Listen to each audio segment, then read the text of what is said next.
भगवान का आश्रित, भगवान का आसरा दिलाया और आकाशवाणी हुई सत्कर्म कीजिए। नारद जी सत्कर्म की खोज में निकल गए। तब सनकादियों ने कहा कि भागवत से बड़ा कोई सत्कर्म नहीं। भागवत वैसे ही है जैसे दूध में घी है। जो स्वाद घी में है वो स्वाद दूध में नहीं, जबकि दूध ही जन्मदाता है घी का। जो शक्ति घी में है वो शक्ति दूध में नहीं। बताइए घी ज्यादा शक्तिशाली होता है कि दूध? बताइए शक्तिशाली कौन होता है? जोर से, घी या दूध? शक्तिशाली ज्यादा होता है। आप एक गिलास दूध पचा सकते हैं, एक गिलास घी ताकत ज्यादा है उसमें। घी खाने वाले को जितनी मेहनत करनी पड़ेगी तब पचेगा, वरना बिना सोचें कि घर में बैठे बैठे घी पच जाए तो घी, घर में बैठे बैठे दूध पच सकता है।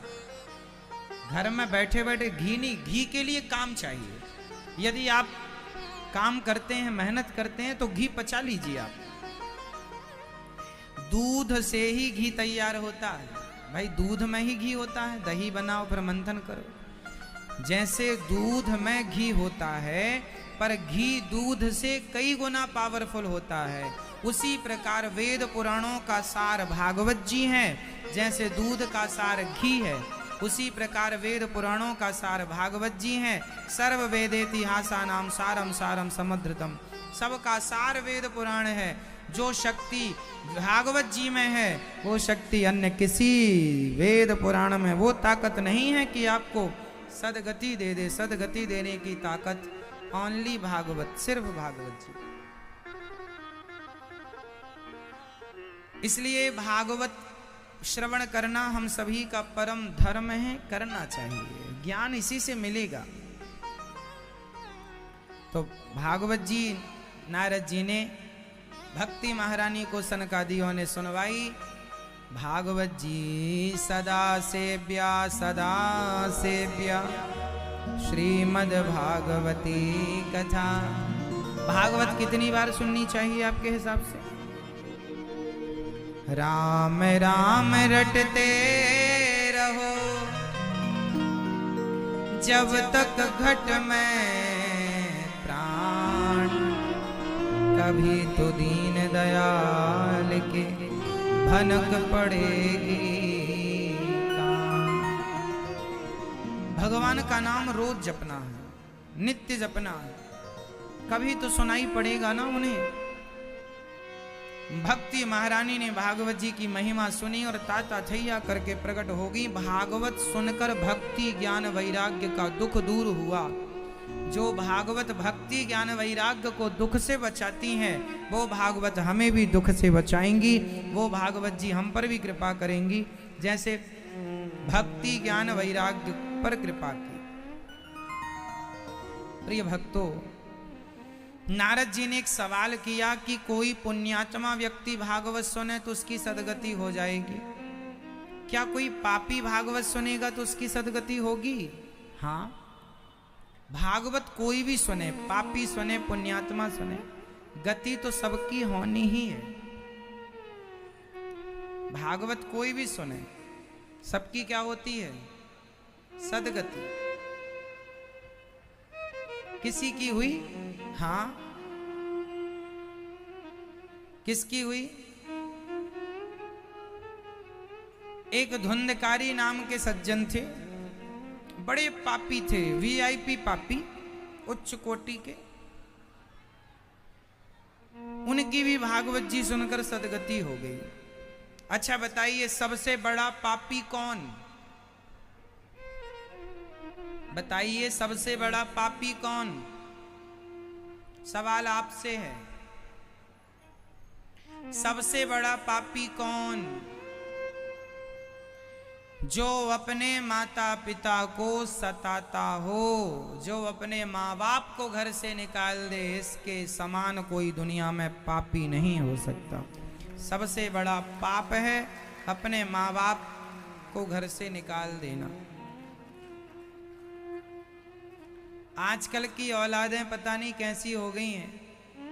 अभी आपको हमने बताया ना 4 तारीख को यहाँ पर हमारी ये वृद्धाश्रम में, गौरी गोपाल वृद्धाश्रम में एक माँ रहती थी जो काफ़ी दिनों से बीमार थी।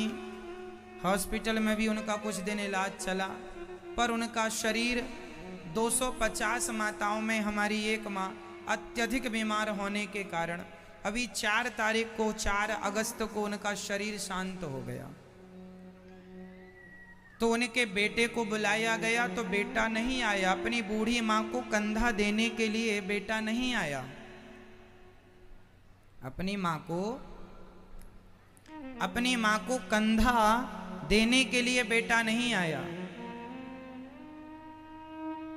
तब ये दास अनिरुद्ध ने ही बूढ़ी माँ को पुत्र धर्म जो हमें निभाना है, पुत्र धर्म कर लो, अच्छे कर्म कर लो।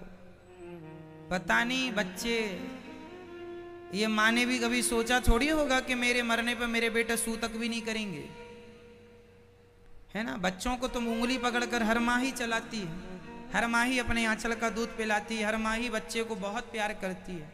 कोई थोड़ी किसी के माथे पे लिखा रहता है कि ऐसा हो जाएगा, लेकिन समय सबको कैसा कैसा बना देता है। इसलिए धुंधकारी भी एक ऐसा ही बेटा था जो अपने माँ को, अपने पिता को बहुत मारता था, बहुत सताता था। आत्मदेव जी नाम के एक ब्राह्मण थे, उनकी कोई संतान नहीं थी। संत जी ने उन्हें फल दिया, फल को गाय को खिला दिया उनकी पत्नी ने, और बहन के बेटे को पैसों से खरीद लिया। वही धुंधकारी बना, बड़ा होकर खूब अत्याचार किया अपने माता पर, अपने पिता पर खूब सताया। अंत में आत्मदेव जी की इतनी पिटाई की धुंधकारी ने बाप को मारा, बेचारे नस नस टूट गई। तब गौकर्ण जी ने उन्हें समझाया, देहेस्थ्यमांस रुधिरे भिमतिम त्यजत्वम जाया सुतादिषु सदा ममताम विमुंच पश्यानिशम जगदिदम क्षण भंग निष्ठम वैराग्य राग रसिको भव भक्ति निष्ठा। जीवन में वैराग्य हो, त्याग हो। आप लोगों को जो पुत्र मोह जरूरत से ज्यादा होता है, यही होता है दुखदाई। बेटा होना अच्छा है भैया, बेटी बेटा होना अच्छा है, सबका हो। नाती पोता होना अच्छा है, सबके हो। परंतु उनमें जो तुम्हारा बुढ़ापे में मोह जो छा जाता है ना, वही मोह तुम्हारी दुर्गति कराता है। इसलिए कहता हूं ज्यादा मोह में ना उलझा करो। ये तुम्हारे संगी साथी नहीं, तुम्हारे संग बेटा बेटी पोता पोती नहीं जाएंगे, तुम्हारे संग तुम्हारा पुण्य चलेगा।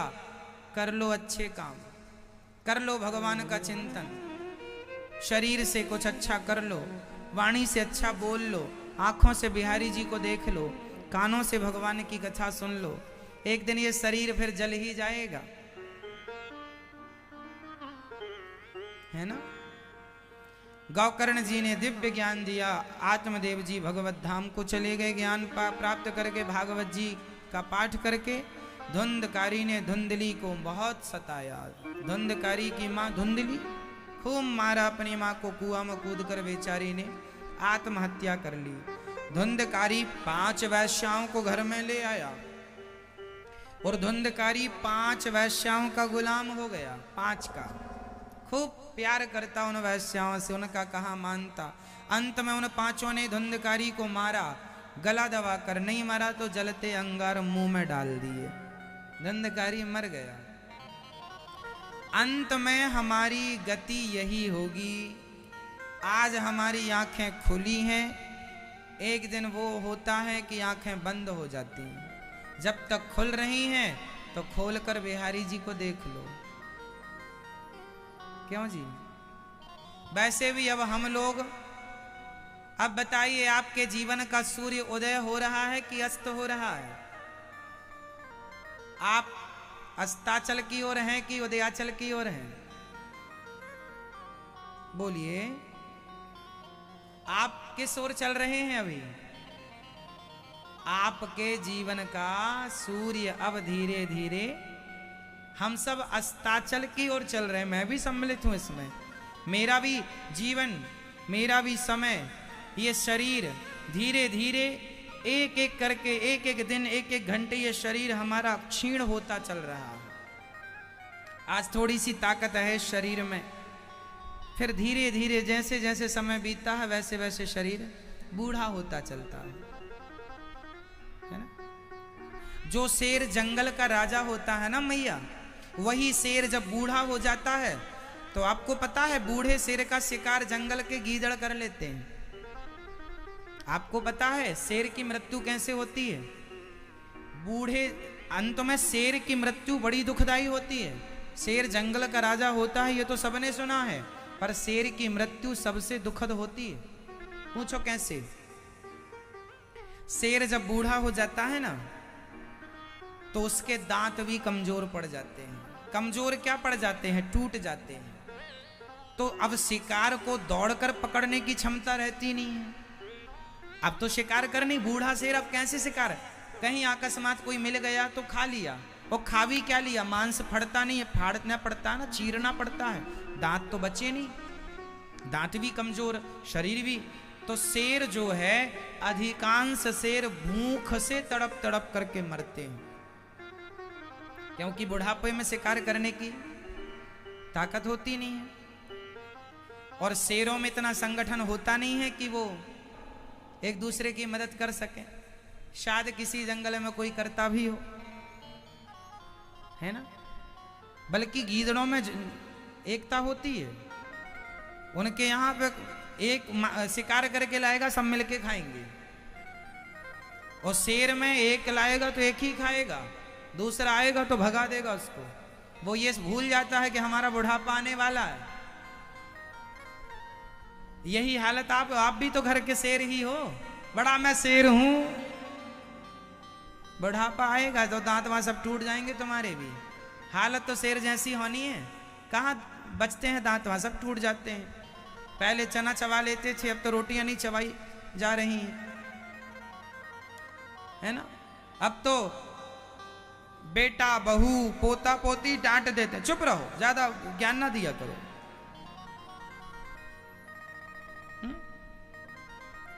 कल के शेर हो गए ना। तो ये दुर्दशा सबकी होती है।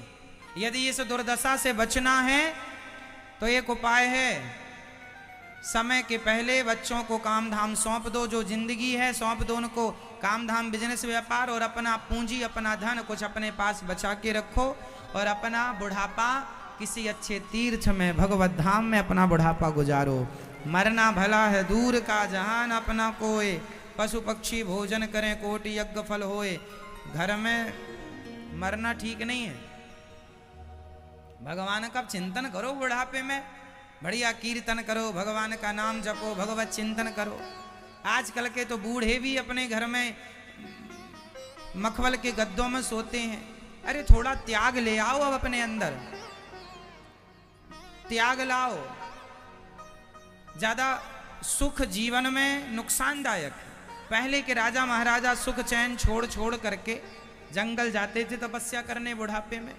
आजकल का बूढ़ा आदमी तो बस पैसा पैसा, बुढ़ापे में ज्यादा मोह माया घेर लेती है, मैंने सुना है। क्यों जी, जितने बूढ़े हैं बताओ आप लोग। जवानी में ज्यादा मोह माया घेरती है कि बुढ़ापे में? आप बताइए, बताइए, आपका अनुभव हमसे ज्यादा है। बताइए दादाजी, जवानी में आपको ज्यादा मोह माया घेरती है कि बुढ़ापे में? बुढ़ापे में ज्यादा घेर लेती है। क्यों? अज्ञानी हो ना, अज्ञान के कारण मोह माया तुम्हें ग्रस लेती है, पकड़ लेती है। थोड़ी सी समझदारी होए तो आदमी उलझे ही ना। हम तो लाख बार कह चुके हैं कि ना उलझा करो संसार के मोह माया में, लेकिन नहीं, आप हैं कि सुनने को तैयार नहीं है। कुत्ता की पूंछ है, जब तक पाइप में पड़ी रहेगी तो सीधी रहेगी। जब तक कथाएं सुनते रहोगे तब तक हाँ महाराज जी ठीक कह रहे हैं आप, हाँ महाराज जी एक अच्छी बात कही आपने, कोई अपना नहीं है। और जैसे हमने कथा सुनानी बंद करी, फिर टेढ़ी की टेढ़ी, फिर मेरा बेटा मेरा पोता मेरा नाती, फिर वही जंजाल, नहीं छूट रहा है। यही तो है मम माया दुरत्या, ममता तू न गई मेरे मन से, पाके केस जन्म के साथी लाज गई नैनन से, ममता तू न गई मेरे मन से। सबको पता है खाली हाथ जाए थे, खाली हाथ जाना है, फिर भी हाथ भरने के लिए भाग रहे हैं, ये मिल जाए ये और मिल जाए, ये नहीं कि अपनी तैयारी में लगे। हाँ, आत्मदेव जी तो तैयारी करके चले गए। धुंधकारी जब मरा 5 वैश्याओं ने गला दबाया, जलते अंगार डाले। आपकी पत्नियां कितनी हैं? पुरुषों से सवाल है, आपकी पत्नी कितनी है? बताइए मैया, बताओ भैया जी कितनी पत्नी हैं आपकी? अब यहां स्त्री और पुरुष दोनों सुने, हम सबके 5-5 पति और 5-5 पत्नियां होती हैं। पति मान लो, पत्नी मान लो, पहले बात समझ लो फिर समझ में आ जाएगा हम कहना क्या चाह रहे हैं। 5-5 होते हैं सबके, पत्नी भी 5 पति भी 5। वो 5 कौन है? पहली है आंख, दूसरा है कान, तीसरा है नाक, चौथा है जिह्वा और 5वां है त्वचा। अब इसे आप पति कहो पत्नी कहो, आपके हिसाब से जानो, पर हम सारी जिंदगी इन 5 की गुलामी करते हैं। या तो अच्छा देखना चाहोगे आप, या तो अच्छा सुनना, या तो अच्छा सूंघना चाहोगे, या तो अच्छा चखना, या तो अच्छा छूना, टच करना, स्पर्श करना। ये 5 इच्छाएं हर व्यक्ति के संग होती हैं, स्त्री के संग भी और पुरुष के संग भी। ये हमारी 5 इच्छाएं। अब इन इच्छाओं को आप पति नाम दे दो, पत्नी नाम दे दो, कुछ भी नाम आपके हिसाब से दे लो। हमारी 5 इच्छाएं होती हैं। आपकी कितनी इच्छाएं हैं? 5। या तो आपको देखने की इच्छा होगी, या तो आपको सुनने की इच्छा होगी, चलो अच्छा सुना लाओ हमें, या तो आपको सूंघने की, अच्छा सूंघने को मिल जाए, या तो आपको अच्छा छूने की इच्छा होगी, भोगों की। भोगी आदमी छूना चाहता है स्त्री को, पुरुष को, उसे छूने में बड़ा स्वाद मिलता है, क्योंकि भोगी है ना, ये त्वचा का स्पर्श उसे सुख देता है। भोगी काम ही नारी पियारी जिमे, लो वहीं के प्रिय दाम, तिमि रघुनाथ निरंतर प्रिय लाग्यो मोहि राम। तो या तो आप आंख देखना चाहती है, कान सुनना चाहते हैं, नाक सूंघना चाहती है, या जिह्वा, या फिर आप अच्छा खाना चाहते हैं, या तो फिर आप अच्छा खाना चाहते हैं, या आप अच्छा छूना। ये 5 की गुलामी आप कर रहे हैं, 5 चीजों के गुलाम है। इन 5 की इच्छाएं पूरी करने में आपका बुढ़ापा आ गया, लेकिन 5 इच्छाएं अभी जस की तस रखी हैं। एक रत्ती किसी की पूरी भई हो तो बता दो। जो बूढ़े हो गए हैं अत्यधिक जर्जर, उनसे पूछो कि तुम्हारी खाने की इच्छा पूरी हो गई? ना साहब, दांत तो गिर गए पर चना चबाने की इच्छा भी है। कान में कुछ सुनाई नहीं पड़ रहा है, लेकिन फिर भी सुनने की इच्छा भी है। पोता बोल दे मेरे को दादा, दादा सुनने की इच्छा है। नाना सुनने की इच्छा है, नाना। घर का पोता बोलता है बाबा, अब तो बाबा बन जाओ, बाबा बाबा। तब तक छोरी का छोरा बोलता ना ना ना ना ना ना। एक बोलता है बाबा बनने का समय आ गया, दूसरा मना कर दे, ना ना। आपके बेटे का बेटा आपको क्या बोलता है? बाबा। दादाजी, बाबा। पहले के लोग बाबा बोलते थे, बाबा होता है वो, एक्चुअली आप लोग दादाजी होता वो बाबा ही है ना। गांव की भाषा में पोता दादाजी को बाबा बोलते, मेरे बाबा हैं। और जो छोरी का, आपकी बेटी का जो बेटा होता है वो आपको बोलता है नाना। क्यों जी? सही है, सही है, नाना बोलता ना। बेटी का लड़का बोलता है नाना और बेटे का लड़का बोलता है बाबा। तो बेटे का लड़का तो बोलता है बाबा बनो, बाबा बनो, बाबा बाबा बाबा। पर तब तक छोरी का लड़का आ गया रक्षाबंधन में, बोला नाना नाना, अभी घर में ही उलझो, अभी घर में ही पड़े रहो, यहीं की चक्की धरो, यहीं की चक्की घुमाओ, बेटा बेटी की चक्की चलती रहेगी सारी जिंदगी। तो आपने 5 इच्छाएं पूरी की अपनी, लेकिन 5 की 5 अधूरी की। कितना भी बूढ़ापा आ जाए साहब, अच्छा बताओ, आप जितने बूढ़े लोग यहाँ बैठे हैं, आप लोग देखो बता तो नहीं पाओगे, फिर भी आपका अंतःकरण कहेगा। क्या आपको खाने की इच्छा पूरी हो गई? नहीं। क्या देखने की इच्छा पूरी हो गई? नहीं। क्या सूंघने की इच्छा पूरी हो गई? नहीं। क्या छूने की इच्छा पूरी हो गई? नहीं। अभी भी बुढ़ापा। एक 90-95 साल के बुजुर्ग ने हमसे फोन पर कहा था ये बात, मैं जानता भी हूं, उनको मिला भी हूं, वो अच्छे धार्मिक भी हैं। एक 95 साल के बूढ़े हैं, मैंने उनको देखा तो उनकी चमड़ी पूरी लटक चुकी थी, मतलब शरीर ऐसे थर थर कांपता था। उन्होंने मेरे से बताया, बोले महाराज जी ये भगवान की माया बड़ी प्रबल है। मैंने कहा क्या हो गया? बोले मैं इतना बुढ़ा हो गया हूं, फिर भी मेरे अंदर अभी भोगों की इच्छा जस की तस है। शरीर कोई काम का नहीं बचा है। अब एक कदम बाथरूम जाना होता है तो भी 2 लोग पकड़ के ले जाते हैं, लेकिन फिर भी इच्छाएं हैं कि अभी भोगों की इच्छाएं पूरी नहीं हुई। मतलब आप जिन इच्छाओं को पूरी करने निकले हैं साहब, वो पूरी नहीं होंगी, पूरे आप ही होंगे, पूरे आप ही होंगे। इच्छाएं किसी की पूरी हो गई हो तो बता दो। इसलिए मैं आपसे निवेदन करूंगा कि बुढ़ापे में ही नहीं, जवानी में ही सही, अपनी इच्छाओं को कम कीजिए। कम करते करते धीरे धीरे समाप्त करिए और अपने आप को भगवान के चरणों के समर्पित कर दीजिए। वरना आप सारी जिंदगी कर लो सारे काम, फिर भी अंत में मेरे से मिलने ना बताना कि कौन सी इच्छा पूरी हो गई।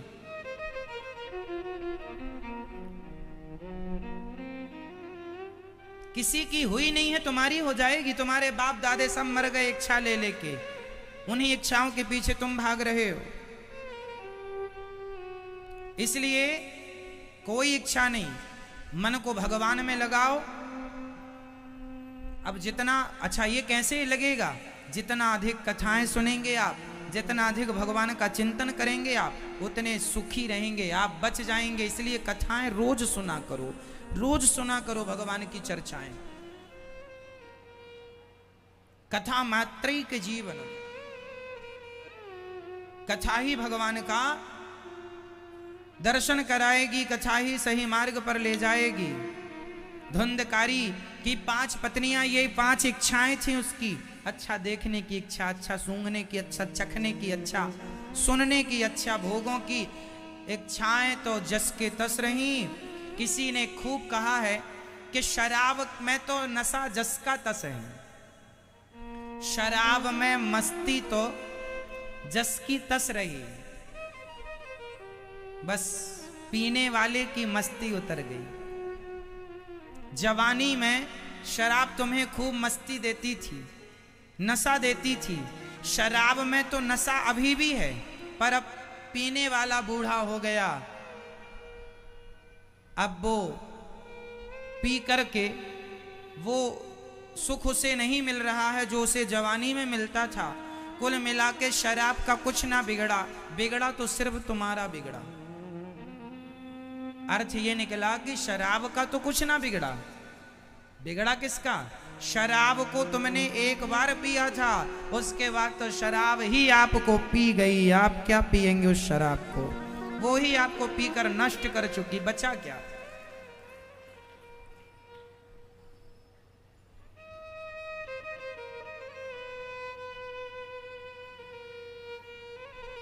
बहुत गई थोड़ी बची, नारायण अवचेत काल चिरैया चुग रही, निस दिन आयु खेत।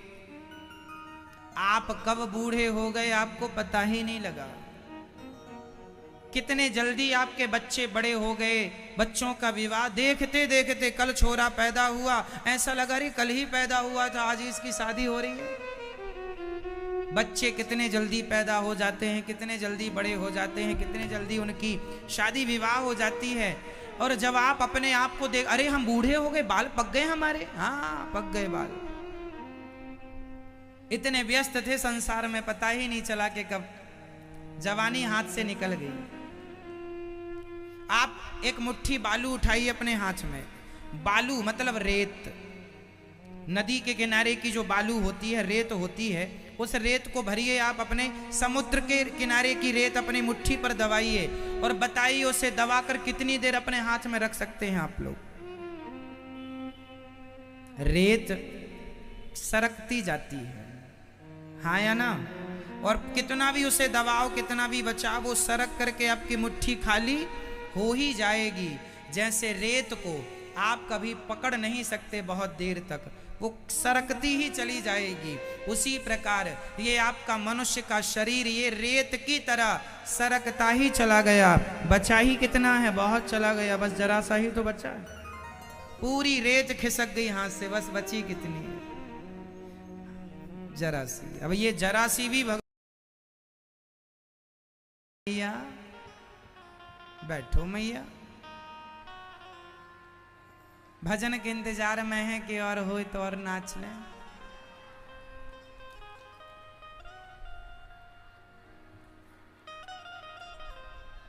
बैठ जाओ मैया, बैठो, अभी सुनाएंगे भजन तब नाच लेना। अरे खिसक जाओ भैया, थोड़ा आगे पीछे हो जाओ, मैया को बैठने दो।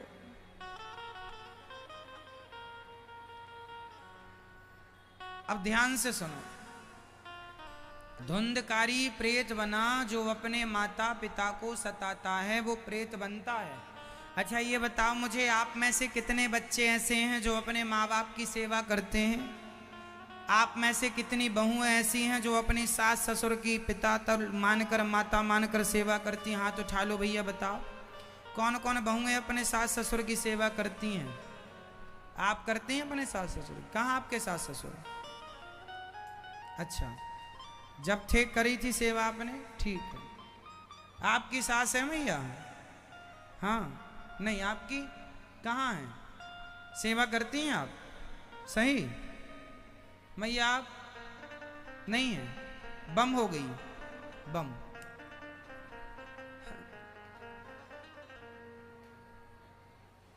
जिनकी सासें हैं वो हाथ उठा लो। अच्छा है, इनकी सासें हैं तो आप लोग अपनी सासों की खूब सेवा करना। और आप लोग अपनी सास को घर से तो नहीं निकाल दोगी? क्योंकि बहुत सारी बहुएं अपने पति से शर्त लगा देती हैं, या तो अपनी माँ को रख लो या हमें रख लो। अभी गौरी गोपाल आश्रम में एक माँ रहती हैं। एक दिन उनका बेटा मुझे मिल गया, आया होगा अपनी माँ का हाल चाल लेने के लिए। तो मैंने बोला क्यों भाई, आपकी माँ यहाँ रहती हैं, आप लेकर जाओ अपनी माँ की सेवा करो, आप भी कुछ पुण्य कमाओ। बोले महाराज जी हमारी पत्नी और हमारी माँ की बनती नहीं है। तो हमने कहा कोई बात नहीं, माँ ने बहुत रह लिया वृद्धाश्रम में, माँ को अपने साथ रखो, कुछ पत्नी को भी भेजो अपने वृद्धाश्रम, वो भी रहे बेचारी। उसको नहीं भेजेगा मूर्ख आदमी, लुगाई घर में रखता है, माँ वृद्धाश्रम भेज देता है। मैंने बोला उसको ये बातें, मैंने कहा शर्म नहीं आती तुझे?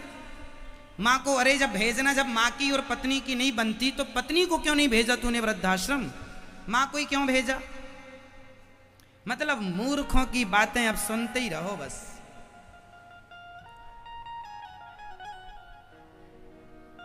स्त्रियों को, जो स्त्री अपने पति से ये कहती है कि अपने माँ को रखो या मुझे रखो, ऐसी स्त्री नाली का कीड़ा बनेगी, घोर नरक जाएगी। आप स्त्री होकर, आप स्त्रियों के अंदर तो दया होती है। और मैं एक चीज जान गया हूं इस लाइफ में, इस जिंदगी में, इतनी उम्र में मैं एक चीज जान गया हूं कि स्त्री को दुख देने वाली स्त्री ही होती है।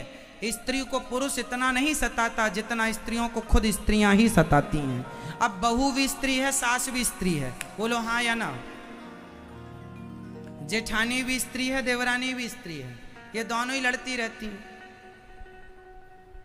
अपनी सास, कितनी मेरी वृद्ध माता यहाँ हैं जिनकी बहुओं ने घर से निकाला है, बेटों ने अब कुछ पुरुष भी होते हैं जोरू के गुलाम।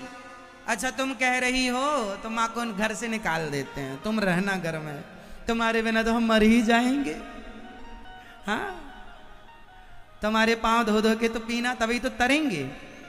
माँ के पांव नहीं पीता धो के, पत्नी के पीता है। कलयुगी बेटा है ये, घोर कलयुग इन्हीं के खोपड़ी में बैठा है।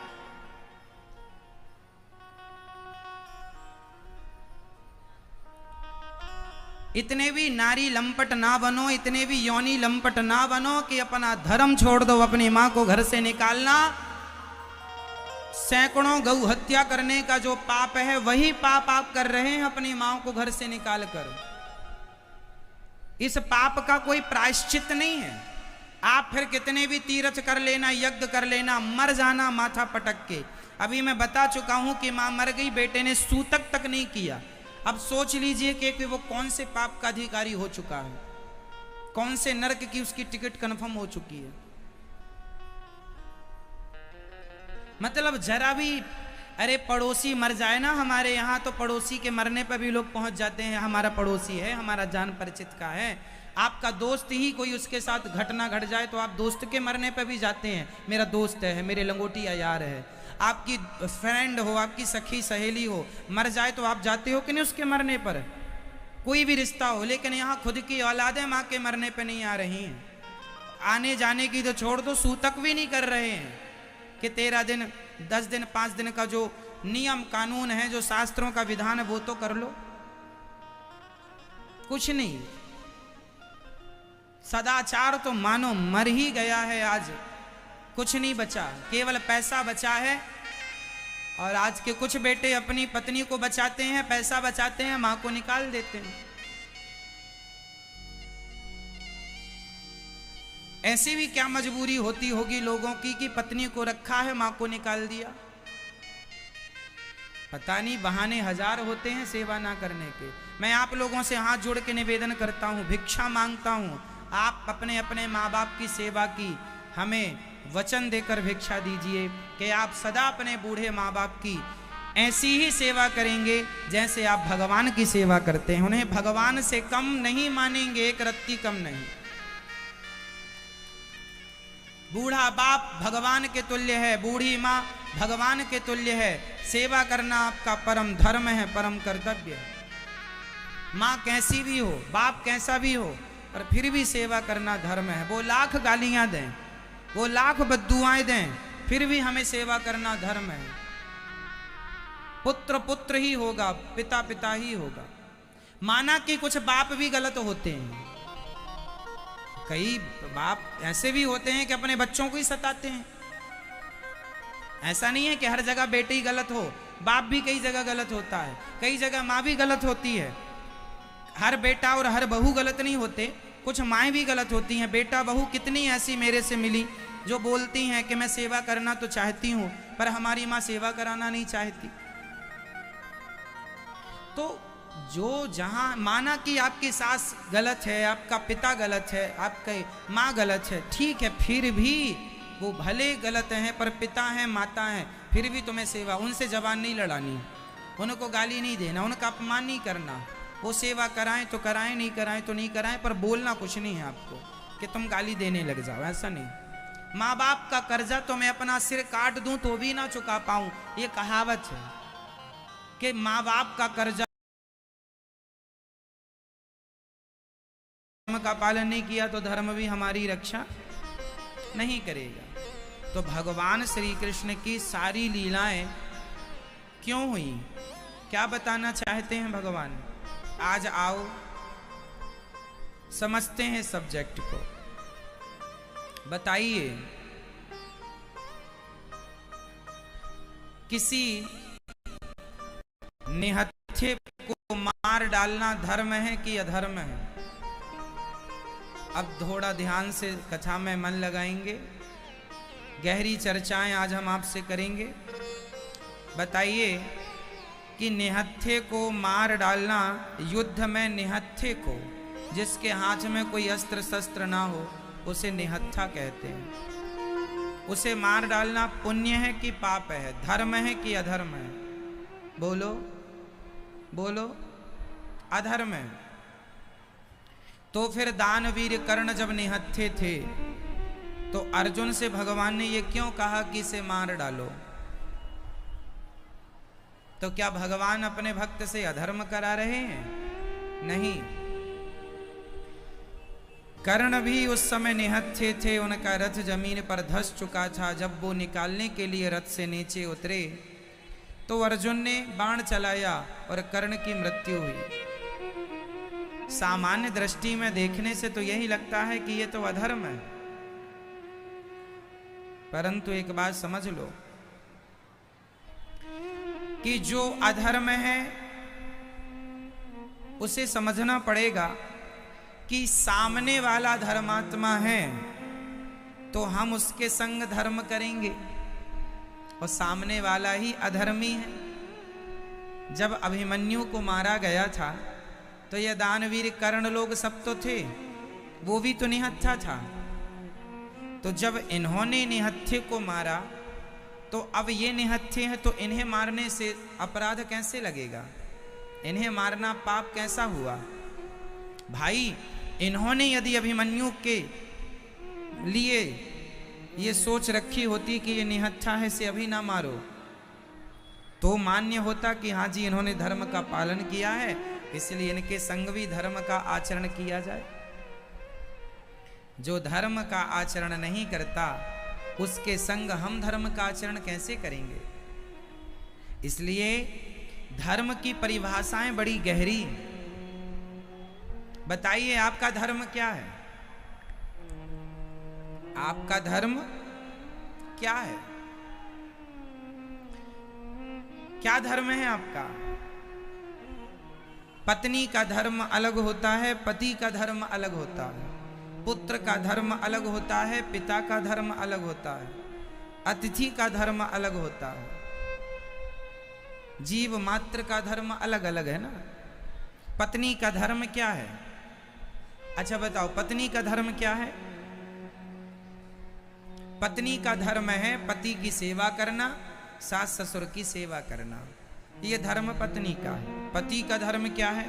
अपने माँ बाप की सेवा करना, अपने पत्नी का ध्यान रखना और अपने बच्चों को अच्छे संस्कार देना, ये पिता का धर्म है। चलो, अभी पति और पत्नी का अलग अलग धर्म हमने कहा, अब दोनों को जोड़ दें तो पति पत्नी को जोड़ने से क्या बनता है? जोर से बोलो। पत्नी प्लस पति बराबर क्या? पत्नी प्लस पति, पति प्लस पत्नी बराबर क्या हुआ? बोलो। पति प्लस पत्नी बराबर क्या हुआ? गृहस्थी, गृहस्थ। पति पत्नी दोनों को जोड़ कर ही गृहस्थी बनती है, अकेले की गृहस्थी नहीं होती। क्यों जी? तो पत्नी का धर्म है पति की सेवा, पति का धर्म है बच्चों को संस्कार, माँ बाप की सेवा। अब दोनों को जोड़ दिया तो गृहस्थ हो गया, तो गृहस्थ का धर्म अलग हो गया। गृहस्थ का धर्म ये है कि हमारे द्वार पर आया अतिथि हमारे द्वार से भूखा ना जाए, ये गृहस्थ धर्म है। क्यों जी? गृहस्थ धर्म हो गया। फिर सत्य बोलना धर्म है। फिर सत्य बोलना क्या है? जोर से। गृहस्थ जीवन में सब चीजों की आवश्यकता है ना, सत्य की भी आवश्यकता है। सत्य बोलना धर्म है। दया करना क्या है? दया करना क्या है? दया करना भी धर्म है। परोपकार करना, परहित करना क्या है? धर्म है। तो देखो धर्म की इतनी सारी परिभाषाएं हैं। इन परिभाषाओं में लगभग सारी परिभाषाएं हमें फॉलो करना चाहिए। सारे धर्म का पालन हमें करना चाहिए। हम धर्म का पालन करते हैं तो धर्म हमारा रक्षक होता है। तो मनुष्य का धर्म है दया करना, सेवा करना, परोपकार करना, ये सबका धर्म है। अपने अपने धर्म का पालन कीजिए। आपका धर्म क्या है बताइए? भैया जी आप बताओ आपका धर्म क्या है? आपसे सवाल। आपका धर्म क्या है?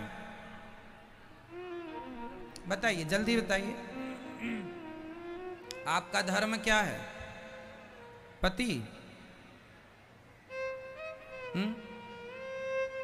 आपका धर्म क्या है? इतनी देर ना लगाया करो धर्म को परिभाषित करने में। हमारा धर्म क्या है? सब लोग बोलो। हमारा धर्म है सत्य बोलना, दया करना, परोपकार करना, अतिथि सेवा करना, माँ बाप की सेवा करना, पति और सास ससुर की सेवा करना, कुल मिलाकर सेवा करना ही हमारा धर्म है। सिंपल भाषा में। शास्त्रों का सार है भगवान नाम। मनुष्य भगवान सगुण निर्गुण दोनों हैं। भगवान सगुण है कि निर्गुण, ये भागवत जी के सवाल हैं। भगवान सगुण भी होते हैं, निर्गुण भी होते हैं, साकार और निराकार। जिसका रूप है उसे साकार कहेंगे, जिसका रूप नहीं है उसे निराकार कहेंगे। तो बताओ भगवान साकार है कि निराकार है? आपसे सवाल, आपसे। भगवान कैसे हैं? साकार हैं कि निराकार हैं? कैसे? साकार हैं, निराकार हैं? आप बताओ, आप बताओ। भगवान साकार भी हैं और निराकार भी हैं। कैसे दोनों हो सकते हैं? जैसे पानी निराकार होता है, पर वही पानी को जब फ्रिज में रखा जाए तो वो बर्फ बन जाता है। पानी तो निराकार था, पर बर्फ का एक आकार है। उसी प्रकार ईश्वर निराकार होता है, पर जब भक्तों का प्रेम भगवान के लिए बढ़ता है तो वही निराकार कृष्ण बनकर के वृंदावन में प्रकट हो जाते हैं, साकार बनकर के ब्रजमंडल में आते हैं वो साकार कृष्ण बनकर। तो ब्रह्म तो निराकार है, पर वही ब्रह्म जब कृष्ण बनते हैं तो साकार हो जाते हैं। किसके लिए? भक्तों के लिए। पानी निराकार है, साकार भी हो जाता है बर्फ बन जाने पर। तो वही है, दूसरा नहीं। पानी ही बर्फ है। क्यों जी? पानी और बर्फ में कोई अंतर है? बता दो। पानी और बर्फ दो हैं कि एक है? बोलो। रूप तो दो हैं, व्यवहार तो दो होंगे। बर्फ मांगने से बर्फ मिलेगा, पानी मांगने से। व्यवहार दो हैं, रूप दो हैं, पर तत्व की दृष्टि से दोनों एक हैं। उसी तरह राम और कृष्ण ये दो हैं, दिखने में दो, व्यवहार में दो। एक रावण को मारने आए, कंस को, एक धर्म की, एक मर्यादा की स्थापना करने आए, एक प्रेम की स्थापना करने आए। दो हैं, नाम दो हैं, देखने में दो लगते हैं, पर ये दो नहीं है। जैसे पानी और बर्फ एक ही है, ऐसे राम और कृष्ण तत्व एक ही है। व्यवहार में दो दिख रहे हैं, एक। तो भगवान निराकार भी है, जिसका कोई रूप रंग ना हो, वो निराकार है। और जिसका रूप रंग हो वो साकार है। तो भगवान तो कण कण में व्यापी है।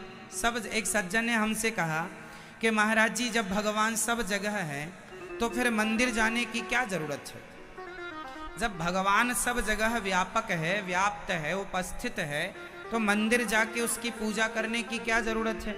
जब सब जगह है तो कहीं भी खड़े होके बुला लिया जाए।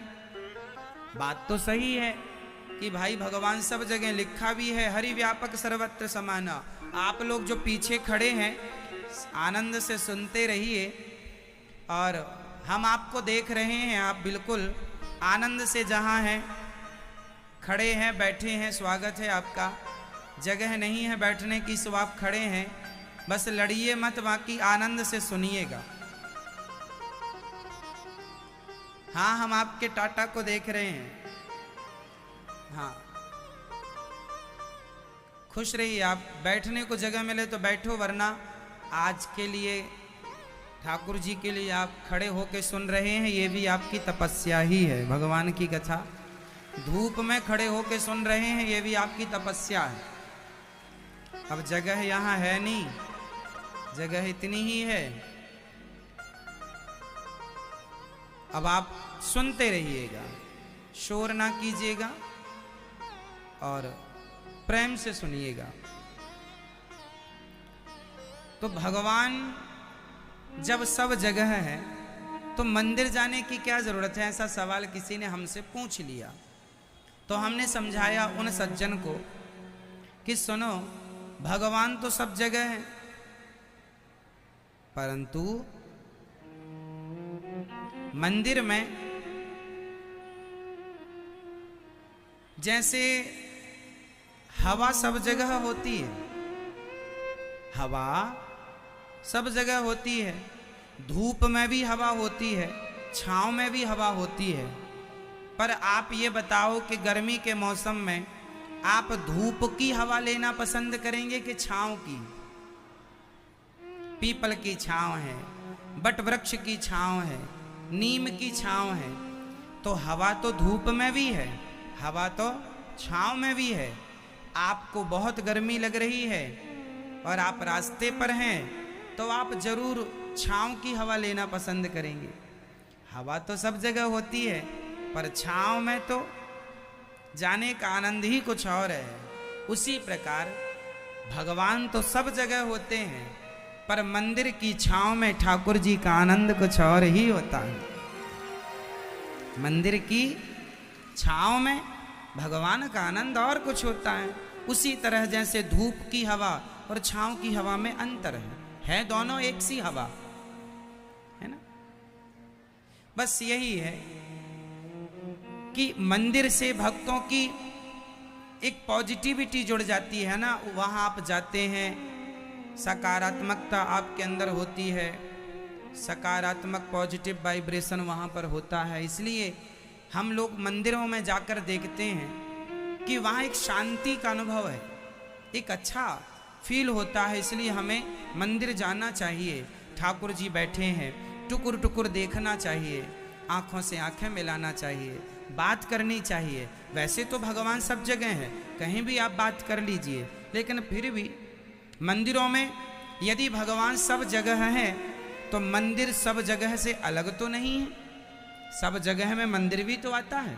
यदि भगवान सब जगह है तो मंदिर में भी भगवान है। ये तो नहीं कहा जा सकता कि नहीं भगवान सब जगह है, मंदिर में भगवान नहीं है। क्या ऐसा कहा जा सकता है? तो ईश्वर की व्यापकता तो सब जगह है। भाई ये बताओ, आपको रोटी में घी चुपड़ना हो और आपके सामने आप कहें जरा रोटी में घी लगाना, तो हम आपके सामने 1 किलो दही रख दें कि अब दही से घी निकाल लो। समझना, आप कहें कि रोटी में घी जरा दीजिए, जरा घी दीजिए, तो हम 1 किलो दही रख दें आपके आगे और कहें जी आप निकाल लो, दही से ही तो निकलता है घी, निकाल लो। तो क्या दही से आप घी ऐसे निकाल सकते हैं? अब ये बताइए, क्या दही में घी नहीं है? बताइए, दही में घी है या नहीं? जोर से, दही में घी है कि नहीं है? दही में घी है। जैसे दही के कण-कण में घी समाया है, उसी प्रकार सृष्टि के कण-कण में श्री कृष्ण समाये हुए हैं। सवाल ये खड़ा हुआ है कि जब सब जगह है तो मंदिर क्यों? तो उत्तर सुनो, दही के कण-कण में घी तो है, लेकिन उस घी तक पहुंचने के लिए आपके पास मथानी होना जरूरी है। भाई दही से घी निकलता तो है, पर निकालने का एक प्रोसेस होता, विधिवत। क्यों जी? उसी प्रकार घट घट में कण कण में ईश्वर है, पर निकालने की एक विधि है ना।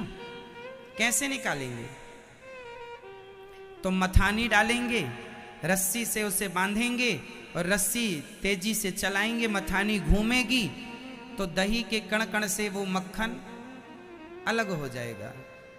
उसी प्रकार कण कण में ईश्वर है, उसी तरह जैसे दही के कण कण में मक्खन छिपा हुआ है। अब आपको करना क्या है? भक्ति की मथानी उठानी है। भक्ति की, बोलो भक्ति की, भक्ति की मथानी को प्रेम की रस्सी से बांधकर जो आप मंथन करेंगे तो कण कण में समाये बिहारी जी आपके सामने मक्खन जैसे प्रकट हो जाएंगे। तो भगवान तो सब जगह है, पर आपके अंदर भक्ति और प्रेम की रस्सी और मथानी चाहिए। मथानी हो रस्सी ना हो तो भी बात नहीं बनेगी, रस्सी हो मथानी हो तो भी बात, दोनों का होना। भक्ति भी हो, और भक्ति कैसी हो, दिखावटी ना हो। भक्ति कैसी हो, दिखावटी ना हो। भक्ति भी कई प्रकार की होती है। कैसी कैसी होती है जरा मैं बताऊं। एक भक्ति होती है कुलटा। ये कुलटा भक्ति क्या होती है, सुनो। जैसे कि आप भक्त हैं, आप भक्त हैं भगवान श्री कृष्ण के, समझियो बात को। आप भक्त हैं भगवान, मैं कृष्ण का नाम लूं तो इसमें राम का नाम भी आ गया, विट्ठलनाथ जी का आ गया, श्रीमन नारायण का आ गया। इन्हें आप अलग अलग ना माने, समझा रहा हूं आपको, है ना। जब मैंने बोला कि जैसे मैं भक्त हूं भगवान श्रीमन नारायण का, मैं अपने राम का, अपने कृष्ण का, अपने जगन्नाथ जी, द्वारिकाधीश जी, विट्ठलनाथ जी, ये सब मेरे भगवान हैं। अनेक रूप हैं, मेरे भगवान तो एक ही हैं, अनेक रूपों में वो दिखते हैं। महाराष्ट्र में विट्ठल के रूप में दिखते हैं, द्वारिका में द्वारिकाधीश के रूप में, पुरी में जगन्नाथ जी के रूप में दिखते हैं, वृंदावन में बिहारी जी के रूप में, राधा रमण जी के रूप में, राधा वल्लभ जी के रूप में दिखते हैं। भगवान तो एक ही है। तो सुनो, जैसे मैं भगवान अपने श्रीमन नारायण का दास हूं, अपने कृष्ण का दास हूं, अब मैं कृष्ण की भक्ति करता हूं और किसी ने मेरे से कह दिया, अरे सुनो वो फलाने बाबा हैं, वो काम बना देते हैं बिगड़े हुए। तो मैंने उनकी बात सुनी और भगवान कृष्ण की, राम जी की भक्ति छोड़ी और बाबा जी के मंदिर चला गया। कभी उस बाबा के मंदिर, कभी वहां, कभी उसे भगवान मान लिया। तो आपकी भक्ति उल्टा हो गई। जो अपने भगवान को छोड़कर जो दूसरों का आश्रय लेते हैं वो भक्त उल्टा भक्त होते हैं। इसलिए अपने एक श्रीमन नारायण के अतिरिक्त, अपने एक राम, अपने कृष्ण, अपने जगन्नाथ जी, अपने विट्ठलनाथ जी, अपने द्वारिकाधीश जी, अपने रंगनाथ जी के अतिरिक्त हमें किसी का आश्रय, अपने तिरुपति बालाजी के अतिरिक्त, अपने बद्रीनाथ जी के अतिरिक्त किसी का आश्रय नहीं लेना चाहिए। अपने शिव के अतिरिक्त, अपनी मां दुर्गा भगवती के अतिरिक्त किसी का आश्रय नहीं लेना चाहिए। जो भगवान को छोड़कर अन्य किसी बाबाओं के पीछे पड़ करके उन्हें भगवान का दर्जा देते हैं, उनकी भक्ति उल्टा हो जाती है ना। जैसे आप लोग समाज में देखते हैं, वृंदावन भी आ जाएंगे, बिहारी जी का भी दर्शन करेंगे और बाबा के यहां भी चले जाएंगे। वो बाबा जी जो मंदिर में आप लोगों ने ऊपर बिठा रखा है, पूजते हो आप लोग, कौन से बाबा हैं बोलो, नहीं पता। जिनके मंदिर बना दिए, बाबा जी को ऊपर बिठा दिया, भगवान जी को नीचे बिठा देते हैं मंदिरों में। कौन से बाबा जी की पूजा होती है भारत में, जोर से, हाँ। ये बाबाओं से, अब आप भगवान कृष्ण के भक्त होकर कोई बाबा को भगवान माने तो ये आपकी भक्ति उल्टा ना हुई तो क्या हुई। ये तो ऐसी बात हो गई कि अपने पति को छोड़कर पर पुरुष से मिलके आ गई स्त्री। उस स्त्री को आप क्या कहेंगे, पतिव्रता कहेंगे कि उल्टा कहेंगे। जो स्त्री अपने पति को छोड़कर पर पुरुष से मिलती हो उसे पतिव्रता तो नहीं कह सकते। जैसे पत्नी होती है वो अपने पति के सिवा स्वप्न में दूसरे पुरुष का चिंतन ना करे, वो पतिव्रता होती है। वही श्रेष्ठ भक्त है जो अपने भगवान श्रीमन नारायण के सिवा, कृष्ण के सिवा, राम के सिवा स्वप्न में किसी के बारे में ना सोचे।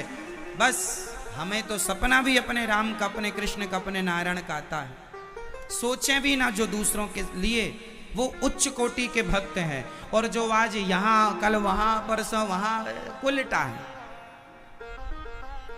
ये भक्त नहीं है। ये भक्त कौन से, वो उल्टा भक्ति है इनके अंदर। क्यों जी, हाँ या ना? तो भक्ति कौन सी सफल होती है? जो भक्ति पतिव्रता स्त्री की तरह होती है। जो भक्ति मेरे तो गिरधर गोपाल दूसरों ना, ये भक्ति होनी चाहिए कि मैं अपने भगवान के सिवा ना किसी को जानती हूं और ना जानने की कोई चाहत रखती हूं। बस केवल जानूं तो केवल अपने श्रीमन नारायण को, अपने कृष्ण को, अपने राम को, कोई चाहत ही नहीं। ये श्रेष्ठ भक्ति है। और जो यहाँ वहाँ मुंह मारते रहते हैं, कई हिंदू तो ऐसे हैं मजारों में जा जाके चादर भी चढ़ा देते हैं। मंदिरों में बिहारी जी का भी दर्शन करने आएंगे, वो मजार में चादर भी चढ़ाएंगे। ये इनकी भक्ति को क्या कहेंगे आप? इनकी भक्ति को क्या कहेंगे आप? अरे जब विश्वास किया है अपने नारायण पर, अपने कृष्ण पर, तो हमारे कृष्ण ही सब करेंगे ना। फिर तुम क्यों यहां वहां ताक झांक करते हो? तुम्हें विश्वास नहीं है अपने भगवान पर? इसलिए ये जो भेद है, ये उल्टा भक्ति जो है, ये बड़ी खतरनाक होती है। खुद के लिए तो है ही, उल्टा भक्त किसी के पास बैठ गया उसको भी उल्टा कर देगा। भाई वैश्या किसी के संग बैठने लग गई है तो उसे भी वैश्या बना के ही छोड़ेगी। वो तो यही कहेगी कि हमारे धंधे में आजा, बड़ा फायदा है। एक वैश्या तो किसी के संग बैठे तो उसे भी क्या बनाए, एक शराबी दूसरे के संग बैठे उसे भी शराबी बनाए। इसलिए ऐसे उल्टा भक्तों से भी बच के रहने की जरूरत है। ये कब आपकी भक्ति को बिगाड़ दें, इनका भरोसा नहीं। तो भक्ति की मथानी हो और रस्सी काहे की हो? जोर से, रस्सी किसकी हो? जोर से और जोर से। मैया यशोदा ने कन्हैया को ऊखल से बांधा था, ये कथा याद है कि नहीं? भगवान कृष्ण को मैया ने ऊखल से बांधा, तो जिस रस्सी से बांधा वो रस्सी कौन सी थी? प्रेम की रस्सी थी। भगवान जब भी बंधेंगे तो प्रेम की रस्सी में बंधेंगे। यदि आपके पास वो प्रेम की रस्सी है तो बांध लीजिए, नहीं है तो उसे लाइए। जिनके अंदर भक्ति है, प्रेम की रस्सी है, वही कण कण में छिपे कन्हैया को प्रकट कर सकता है। वरना अब मथानी नहीं, रस्सी नहीं और दही है तो सही, पर मक्खन कैसे निकालें? बिना मछानी के फिर ऑप्शन भी नहीं। क्यों जी? वही है, भगवान तो कण कण में व्याप्त हैं, लेकिन आपके पास भी होनी चाहिए ना उसे निकालने के लिए ताकत। तो भगवान सर्वव्यापी हैं। भगवान के अवतार हुए हैं 24। नारायण, नारद, हरि, कपिल देव, श्री राम, हंस, हयग्रीव, मोहिनी, दत्तात्रेय, सुखधाम, नरसिंह, वामन, व्यास जी, ऋषभ देव, कौमार, यज्ञ, पुरुष, धनवंतरी, बुद्ध, कल की अवतार।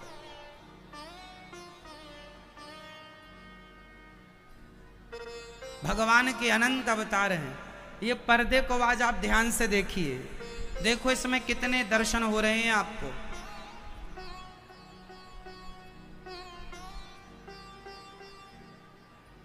बताइए,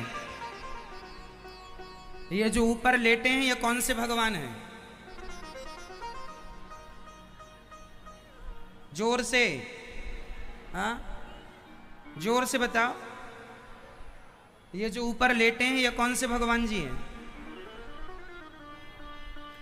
यही हैं रंगनाथ भगवान। ये कौन है? ये जो आप टीवी पे देख रहे हैं ऊपर, ये रंगनाथ भगवान है। ये कौन है? रंगनाथ भगवान के नीचे ये कौन है? भगवान जगन्नाथ जी। फिर द्वारिकाधीश जी, फिर श्रीनाथ जी, फिर विट्ठलनाथ जी। ये कौन है? माथे पे तिलक लगा है, ये कौन है? कमर में हाथ रखे हैं, कौन है ये? विट्ठलनाथ जी। और ऊपर जो बैठे हैं वो कौन है? ऊपर जो बैठे हैं वो कौन है? वो बद्रीनाथ जी हैं। रूप इतने हैं, नाम इतने हैं, पर ये सब एक ही रूप है। हर युग में अनेक समय पे अलग अलग रूपों में भगवान ने भक्तों के लिए अवतार लिए हैं, प्रकट हुए हैं। तो वह एक ही अनेक रूपों में हमें दिखाई देते हैं। इसलिए हमें अनेक मानने की गलतियां नहीं करनी, अनेक नहीं मानना, और इनके अतिरिक्त हमें किसी के आश्रित नहीं रहना। आप किसके आश्रित हैं ये बताओ? मैं तो अपने भगवान श्री कृष्ण के आश्रित हूं। अपने भगवान श्री कृष्ण, अपनी माता राधा रानी, अपने श्याम सुंदर के आश्रित हूं। आप बताइए, आप किसके आश्रित हैं? आप किसके आश्रित हैं? आप किसके आश्रित हैं? आपको भी भगवान के चरणों में आत्मसमर्पण कर देना चाहिए। हे नाथ, हम मेरा आपके सिवा कोई नहीं। हे नाथ, मेरा आपके सिवा कोई नहीं।